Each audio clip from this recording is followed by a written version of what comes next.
觉得是舍不得吧。那个舍不得是这个在不管做，我觉得身体议题也好，就是胖这件事也好，然后或者是少数，身为一个少数，那个不管是什么的少数，也许讲台语的少数，也许就是其他的少数，我觉得那个舍不得是，我舍不得，我舍不得别人跟我一样，对，那个舍不得是这个，就是我不想要别人跟我一样，我不想要别人经历我经历的。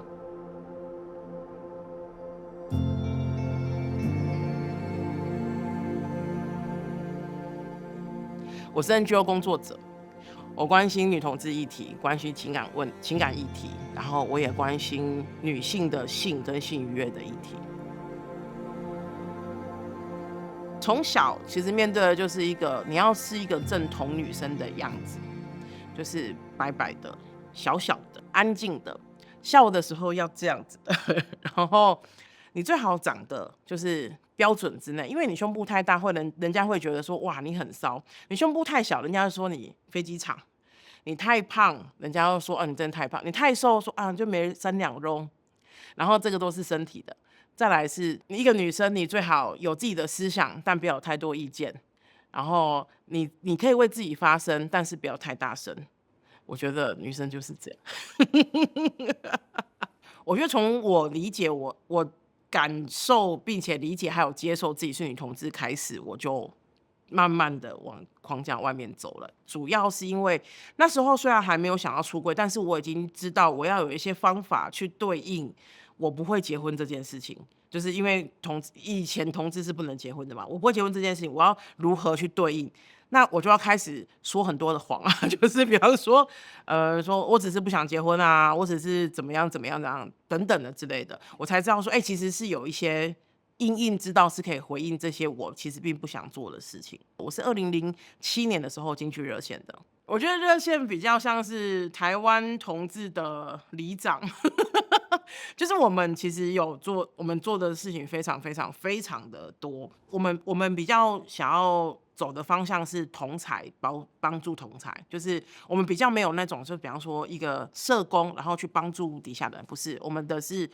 同才陪伴，然后让更多的人可以进来，觉得自己有被陪伴到。我觉得我们比较做的是这个。我17岁跟第一个女生在一起的时候，我那时候本来是想，我这辈子是不可能跟我的父母亲说的，因为不想要他们对我失望。所以那时候我记得我记得我那时候跟朋友讲，我说如果我爸妈就是那种临终真的临终，然后就用那种很气若游丝的声音跟我讲说，你告诉我你是不是同性恋，我都还是要说不是。那个时候，然后我真的那个转机是我在热线工作，开始在热线工作，然后其实接到非常多的父母亲哭的电话，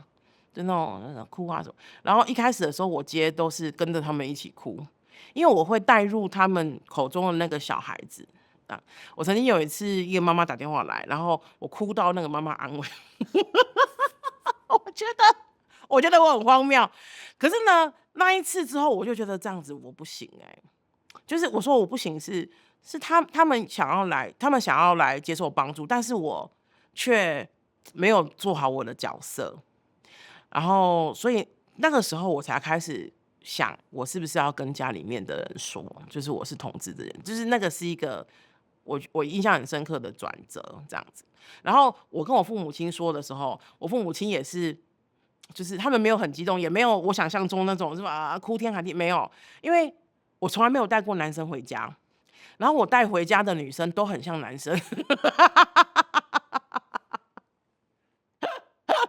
所以他们其实大概也就是不知道怎样啊那样。对，做身体议题的你的动机是什么？我们一开始做其实是想要骂媒体，因为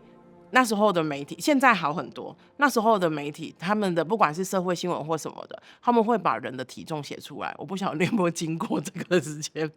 现在还找得到。曾经有过一次，那我跟我另外一个朋友真的想，就是那个起心动念想做，是因为曾经有看过一个社会新闻，简单的说呢，就是有一个胖女生她入室盗窃。但是那个警察出来说的是，他说哦，他觉得这个女生在外面就是那个行迹可疑，他们就去盘查那个女生，然后他就讲说，那个女生就讲说她是这一户人家的小三，然后他想要确定，比如说太太在不在，他才能够进去找她男朋友。当时候那个警察说，他们觉得她很可疑，因为这么胖怎么可能是人家的小三？所以他们就盘查他，然后刚好他真的也是一个就是小偷。但我看到这个新闻的时候，我非常生气，为什么胖子不能是小三？太多人吧，就是比如说胖就等于什么什么什么不好，然后没有自制力什么什么，这个都连在一起。可是那个本质上的东西，我们都没有去讨论，也没有人讨论。有些人会问我他说，如果比方说照世俗的判断，我这样子的身材的人，其实要有对象，其实不是太简单的事情，因为很多人都讲说就很多人讲说跟胖的女生在一起就是屠龙骑士啊、女龙骑士啊什么什么的这样子，所以我觉得我胖这是事实，这件事情是事实，胖这件事情是事实。可是我风趣，我幽默，我善良，我做菜好吃，我懂得倾听，然后我也愿意说，我可以讨论很多事情，这个也都是事实。所以我觉得，如果大家或是我把这件事，就是把那个胖这件事情放在最前面，那很多事情后面都不用说啦。对啊，2017那时候吧，公共电视那时候那时候有找我，因为公共电视那时候有跟NHK 有一个合作，然后他们想要做一个全球反霸凌的专案这样子。总而言之，他们就说，就是我们在做身体议题，是不是他们可以就是来访问我，然后他们想要请我讲一个具体我被霸凌的事情这样。然后我当然可以举出哪一个具体我被霸凌的事情，可是我记得我在那一部影片里面我就有讲说，我觉得可怕的真的不是那一次，就比方说有人拿东西丢我的那一次，我觉得很多的霸凌行为是在就是说忽视，比方说我被排挤，我被忽视，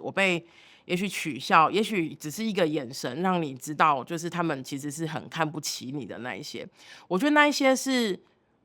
我记得很有趣的是，那一次我们就是最后结尾那个影片在结尾的时候，他们本来是期待，就是比方说期待我是一个，比方说反霸凌，然后所以就很 fight，就是我们要一起对抗怎么样。可是那一次我哭得非常惨，然后他说结束之后，他们就说Amy， 我没有想过就是这样结尾的。可是我跟他讲说，我说如果可以的话，我希望你们可以留下这一个，因为我觉得你感觉自己有时候坚强，你感觉自己有时候受伤，你感觉自己有时候没有走过，你感觉自己有时候走过，我觉得那个才是比较真实的。所以我觉得在整个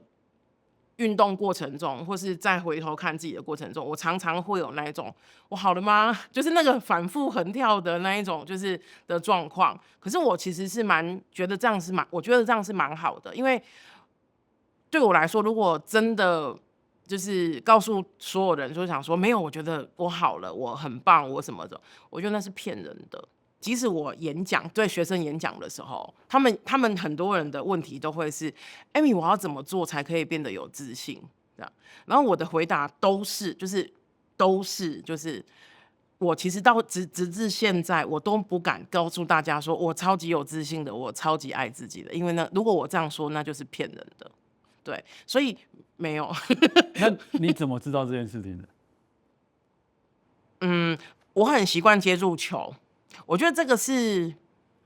我身为一个胖子的习惯欸。因为我们小组会办就是我们的组织会办很多活动嘛。我曾经有过一个义工，她是一个真的漂漂亮亮的小女生，然后她就跟我讲说，她就来问我，她说：“Amy，就是她，因为她要带这个活动，她说 Amy 怎么带这个活动，然后什么什么，然后我就会跟她讲说，有一些很基础的方式，比方说如何不把天聊死啊，然后如何让那个气氛再活络啊什么的这样子。然后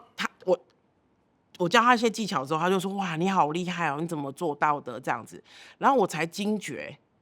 他不需要这个技能，真的。我那时候想说，哦，对，因为人家会跟他聊天，他不需要把，他不需要学会如何把球不掉到地上。我觉得这个真的。对，有些人是不需要的，可是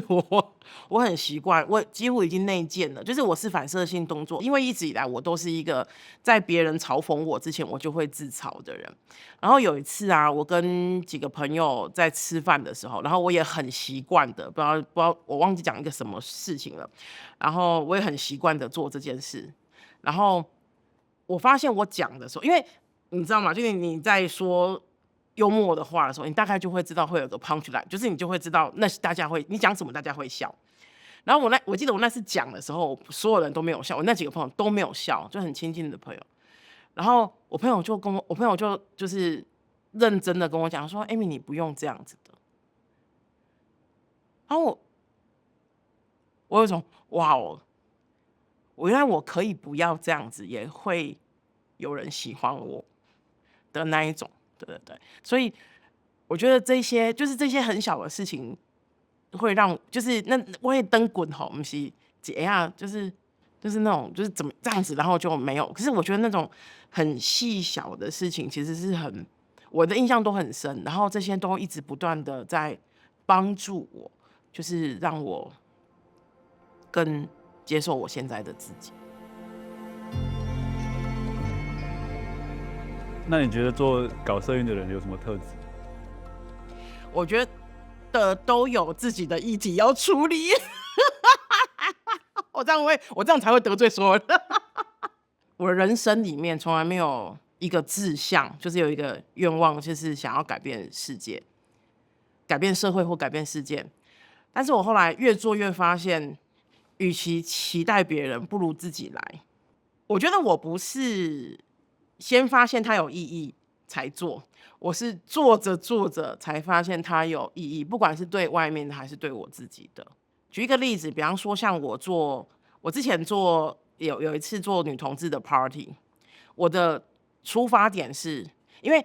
相对于男同志大鸣大放、多彩多姿，他们有非常多非常多有趣而且下流跟色情的 party， 女同志的 party 呢就很无聊。所以那时候呢，我就想说不行，我不想要做无聊的女同志 party， 我就想要做我觉得下流又色情的女同志 party。可是人家会觉得说，哇，天哪 ，Amy， 这是为社群服务什么的。可是我内心深处我知道，我就是想要做这件事情，然后那个是我想要做，而不是我的出发点不是我要为了社群服务，不是，我想要让大家知道，女生也可以又下流又色情。那你有运动伤害过吗？当然有啊，谁没有几次的运动伤害？当然有运动伤害过，而且很多次啦。比方说事情不如预期啊，伙伴不如预期啊，等等的这些，其实都是很在还不那么懂事的时候，是很消耗的事情啊。那个18年的公投也有吗？我觉得也是一个很重，我觉得那个是可能台湾当时候投入很多的同志朋友的集体创伤，其实直到现在可能都还是集体创伤。对，我觉得在2018年那个时候，我必须说，同志团体也没有我们没有妄想会过，就是比方说同婚的那个，我们没有那么天真，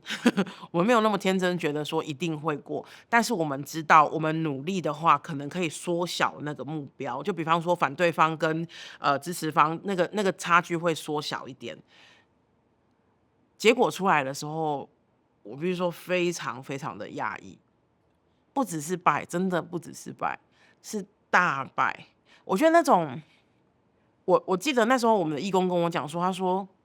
我甚至没办法相信人了，就是也许这个人跟你就是比如说开开心心的收你的那个 DM 那个库卡，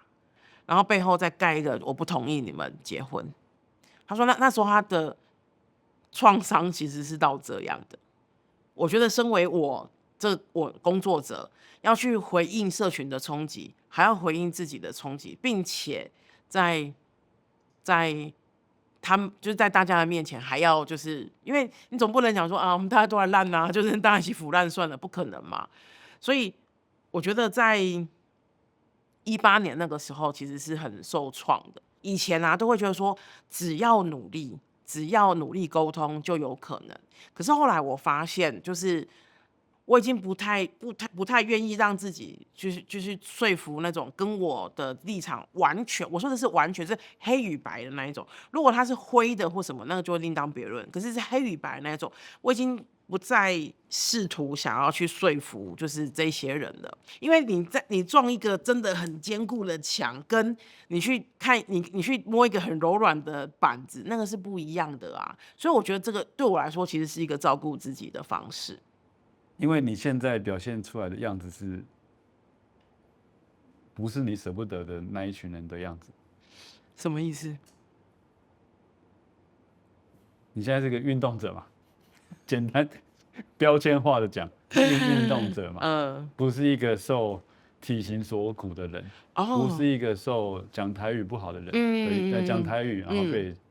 被批评的人，不是一个没有念大学的人，你现在是在这边，那你有没有想过？我从来没有忘记我在这边的时候啊。对，但是对这边的人来说，他也许不理解你是跟他们刚一狗呀。不要紧，那是因的感觉啊，我的感觉是我没离开过。但因为你知道你在做的事情是为了这些东西嘛？没有，我觉得我在为我自己耶。对，我觉得是在为我自己啊。我一直很喜欢一句话，他说社会运动其实做社会运动其实是一件很自私的事情。我其实一直都这样觉得。为了你自己的什么？